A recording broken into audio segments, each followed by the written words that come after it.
I wanted to share a true, creepy story that happened to me 6 years ago when I was 11 years old in 7th grade. I'm currently 17 years old and recently graduated from school, but this experience still haunts me to this day. It all started when I used to go to my aunt's house every weekend for my studies. I wasn't very strong academically, so she tutored me. I stayed at her place for 2 full days, Saturday and Sunday.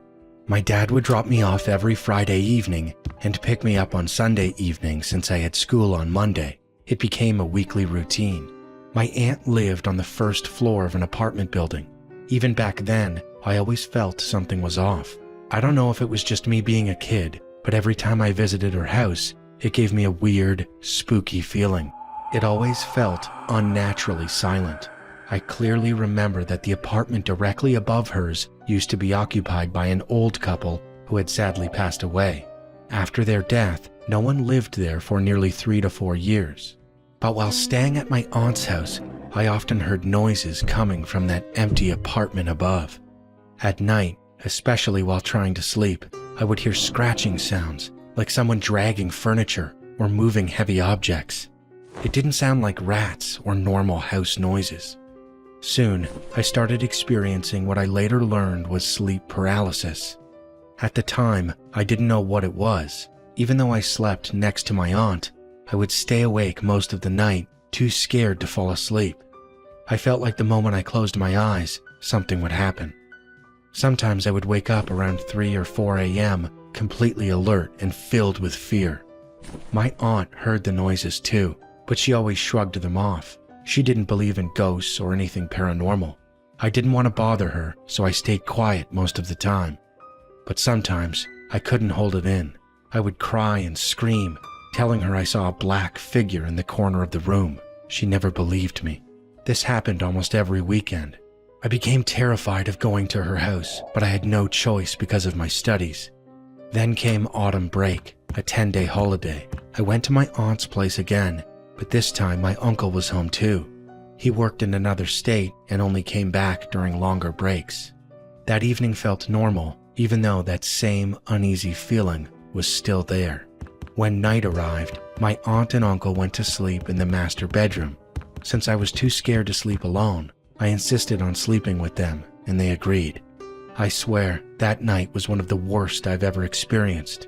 I lay down on the opposite side of the bed, closer to the windows. The windows were covered with curtains, and behind them you could only see the staircase and nearby apartments. I eventually fell asleep, but around 1 a.m., I woke up to whispers coming from the direction of the curtains.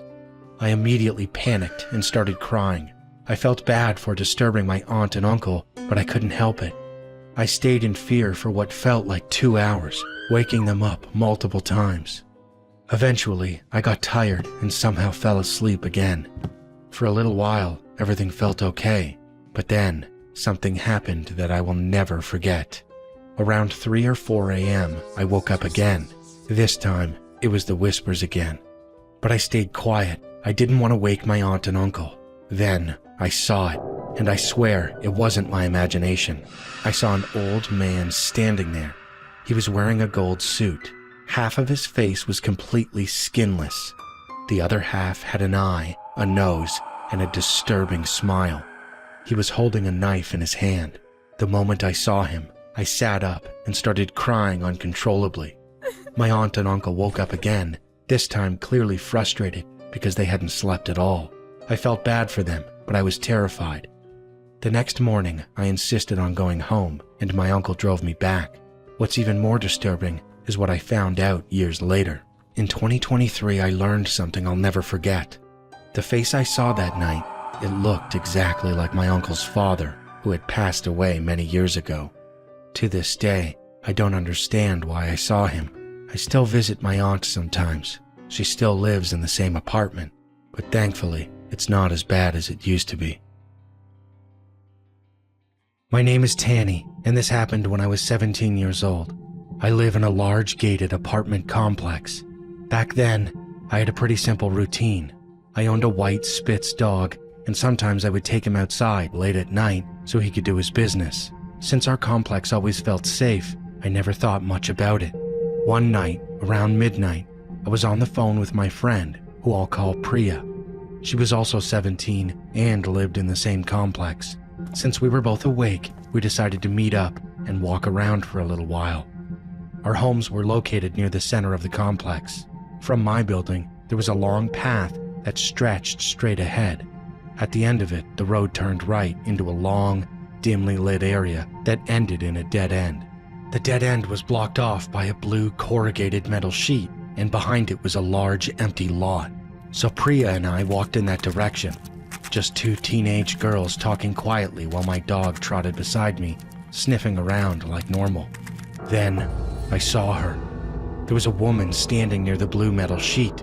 She was wearing a dark green dress, and her hair was tied into a loose, uneven bun. But the thing that caught my attention immediately was her eyes. They were wide open. She wasn't blinking.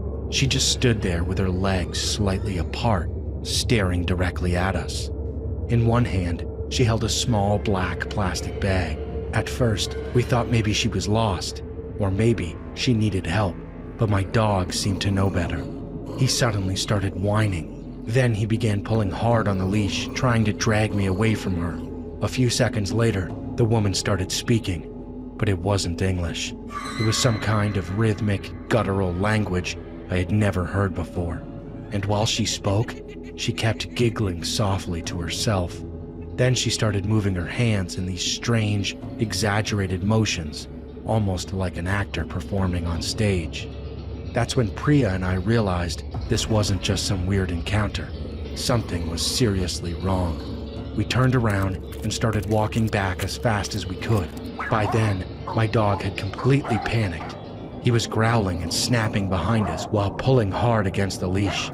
Then we heard footsteps slapping against the pavement. She was following us, and she wasn't just walking. She was moving in this frantic, unnatural way, much faster than I expected someone dressed like that to move. Priya and I immediately started running. In the chaos, I lost my grip on my dog's leash. Thankfully, he knew the way home. He bolted toward my building gate, barking wildly, while Priya and I ran after him. At one point, I made the mistake of looking back. I wish I hadn't.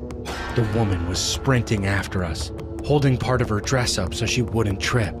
Her eyes were still locked onto us, and she was still muttering in that same strange language while laughing under her breath. Then she threw the black plastic bag at us. Luckily, we had already gotten far enough away. The bag slammed onto the asphalt behind us. We didn't stop running. We ran straight to the security booth. My dad was one of the people in charge of the complex, so the guards took us seriously immediately. One of them grabbed a large baton and headed toward the dead end to search the area, but the woman was gone. They checked the entire stretch near the blue metal sheet. Nothing. No woman, no footsteps, no sign that anyone had been there at all. But the worst part came the next day. Priya had seen the bag more clearly than I had. She told me what was inside it. Pieces of flesh and fur. She couldn't tell what kind of animal it came from. I'm 20 years old now, and Priya and I still live in that same complex. Neither of us go anywhere near that dead end after dark. Even now, we still don't know who that woman was, or what she was waiting for near those blue metal sheets.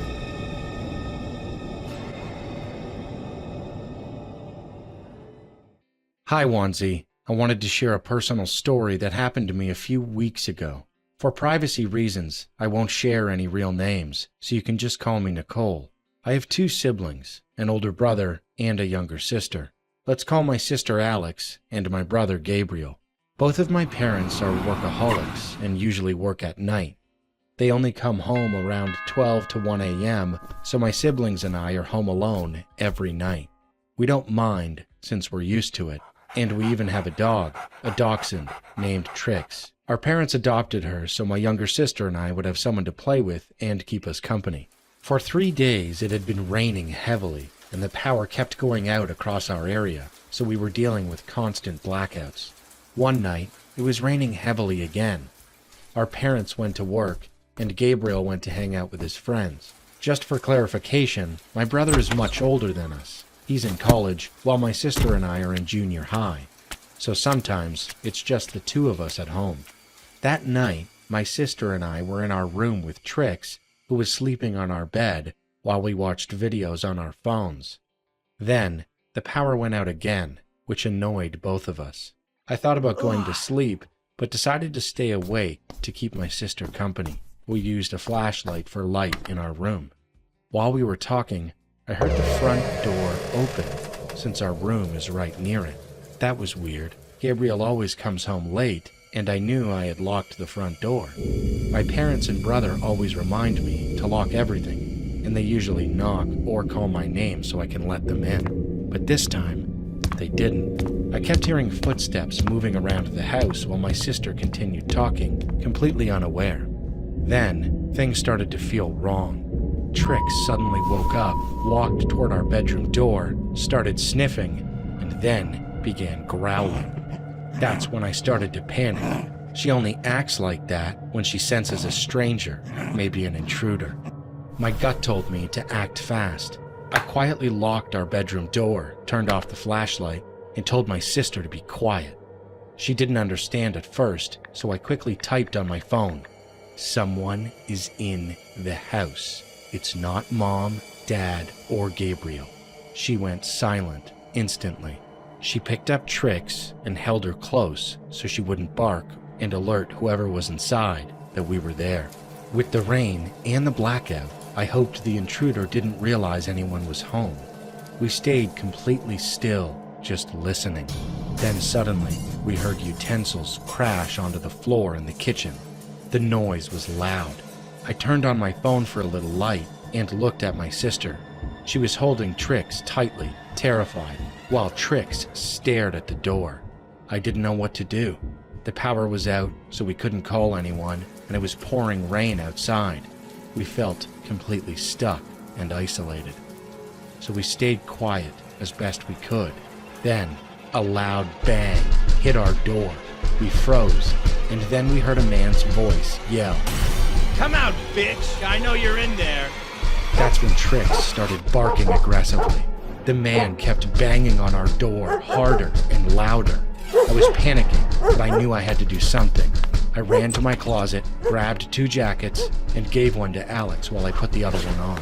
I told her to hold Trix, grabbed our phones, and made a decision. We were getting out through the window. Even though it was dark and pouring rain, I grabbed her hand and we climbed out. The moment we hit the ground, we ran. We ran as fast as we could to our neighbor's house and begged them to let us in. They immediately helped us. I explained everything while my sister started crying, still holding Trix, soaked from the rain. Our neighbors stayed with us and made sure we were safe.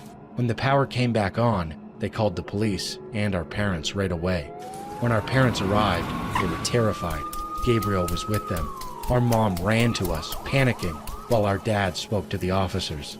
My sister and I explained everything to the police. Then, they searched our house, and they found something. All the utensils were on the floor, and one item was missing, a knife. Worse, our bedroom door was wide open. I felt sick when I heard that. Nothing valuable had been taken, just the knife. The police couldn't do much. There were no fingerprints, and we never saw the man's face, only heard his voice. It's been a few days now, and we're staying at our grandparents' house for safety. Maybe we'll go back home soon, but only after my parents are sure it's safe. Gabriel has stayed with us since then and hasn't gone out with his friends. We're okay now. Escaping through that window that night was the right decision. But if I hadn't made that choice, who knows what would have happened.